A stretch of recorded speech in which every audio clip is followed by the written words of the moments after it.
verdaderas. ¿Cuál es la probabilidad de que 300 hombres vencieran un ejército de 135,000? ¿Cuál es la probabilidad de que 300 hombres vencieran un ejército de 135,000? Si por cada aliado había 450 enemigos, ¿cuál es la probabilidad de que un hombre venza a 450 enemigos? ¿Cuál es la probabilidad de ganar? Humanamente hablando, ninguna. Hermanos, pero las matemáticas del Señor son diferentes a las nuestras. En las matemáticas divinas, Dios puede hacer más con menos. Si nosotros pensamos, y seguramente ustedes han visto la película de los 300, ¿no? Que es una película bastante famosa, los 300 espartanos, Leonidas y sus 300 espartanos. Nosotros vemos cómo Leonidas y sus 300 espartanos se preparan para la guerra y vencen un ejército, bueno, no lo vencen, pero por lo menos sobreviven durante mucho tiempo y dan pelea a un ejército de muchísima más gente como era el ejército de los persas, ¿sí? Y esa, tenemos la película de los 300 y esa historia muchas personas la conocen de la filosofía griega, de la literatura griega, de la historia de los griegos. Y es que los griegos se preparaban desde niños para la guerra.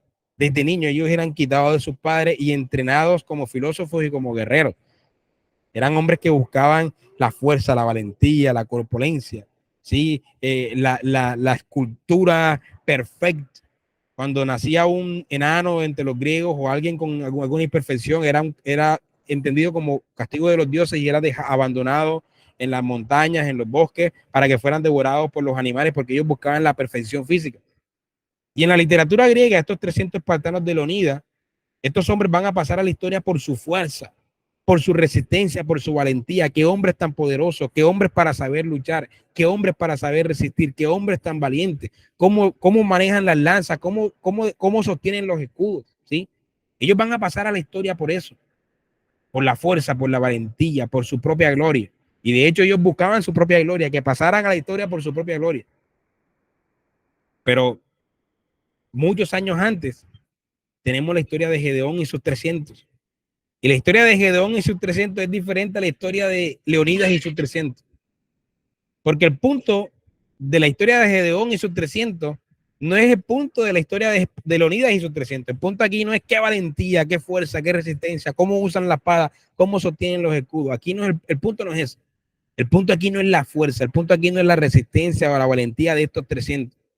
El punto aquí es lo que Dios hace. No es la cantidad de caballos, no es la cantidad de hombres en el ejército. Lo que inclina la balanza en la batalla es del lado de quién está el Señor. Eso es lo que inclina la balanza en la batalla.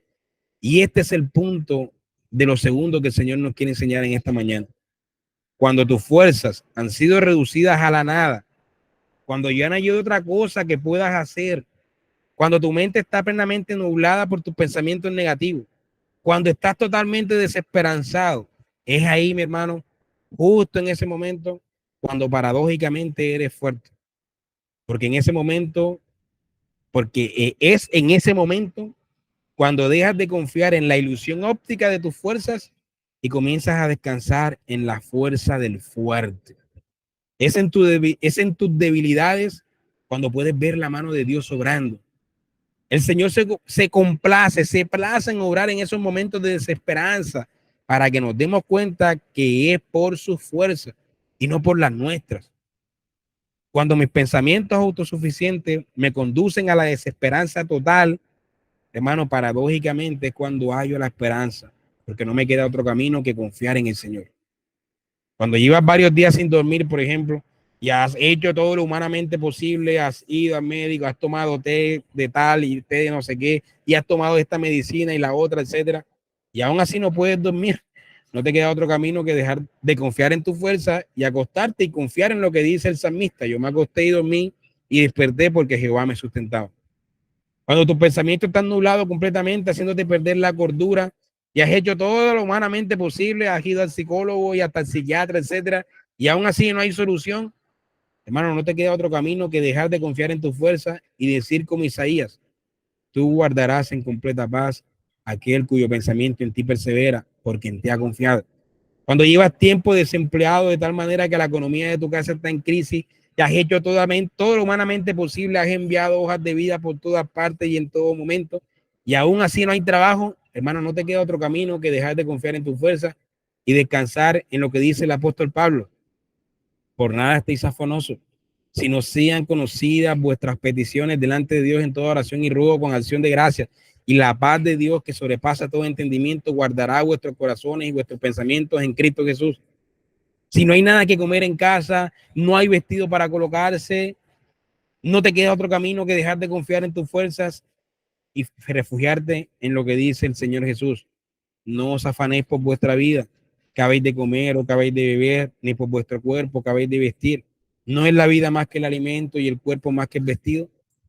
Cuando estás en medio de una enfermedad y has hecho todo lo humanamente posible, has ido al médico, a la medicina, etcétera, y aún así no te has sanado, hermano, no te queda otro camino que dejar de confiar en tus fuerzas y en las fuerzas de los demás, en las fuerzas médicas, y confiar en la voluntad de aquel que da la vida y que puede sanar, pero también que la quita cuando quiere llamarnos. Así que cuando somos débiles, como dice el apóstol Pablo, en realidad somos fuertes, porque es en ese momento cuando aprendemos a descansar en el fuerte. En los buenos momentos no aprendemos a descansar en los fuertes. Es cuando somos débiles, ahí es cuando aprendemos a descansar en el fuerte. Y por último, eso nos conduce a Jesucristo, al Señor Jesucristo.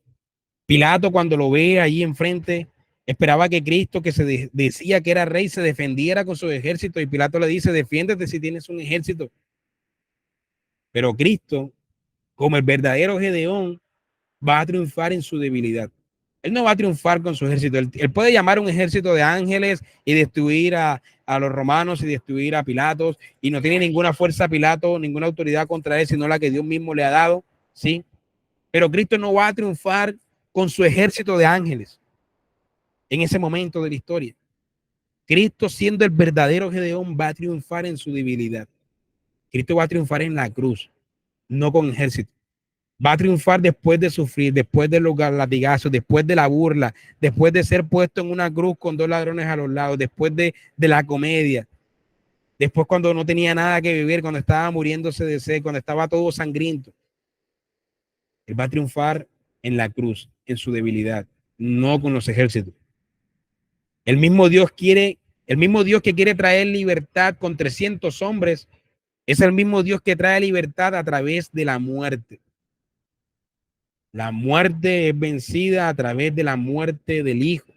La muerte de la muerte en la muerte, como decía John Owen. El mismo Dios que quiere traer libertad por 300 hombres es el mismo Dios que a través de la locura del evangelio va a traer la libertad a través de la muerte del Hijo. Hermanos, la fuerza del evangelio está en su locura. La locura del evangelio es la fuerza del evangelio. La de Dios triunfa en medio de la debilidad.